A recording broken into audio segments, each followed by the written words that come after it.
came here with a couple of tasks that we wanted to kind of do. We wanted to see what kind of power the engine would make. We wanted to do some plowing, we wanted to do some threshing, and we want to belt it up to the sawmill. Well, day one we hooked it up to the belt and to see how much horsepower we made.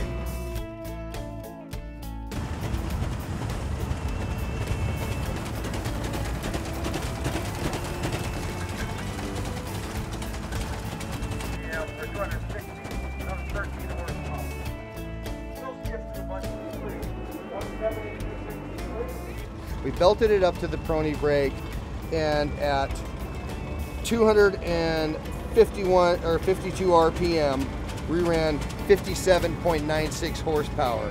The original tractor was rated at 2545, and we just far exceeded it. All in all, the engine just sounds really good. We didn't have any problems with it with the parade. The governor seems to be working perfect. This is the first time that I've actually been alongside the engine to listen to hear what it's going to sound like when it's under a load, and it sounds like brand new. It just really runs well. I couldn't be happier, actually. The numbers are just perfect. And you know, there again, everybody who worked on the thing, it took a whole bunch of people to make this happen. So I'd say, you know, all of this stuff is really pretty underrated.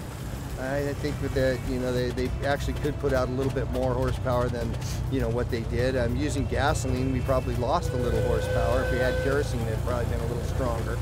There again, it's 113 years old.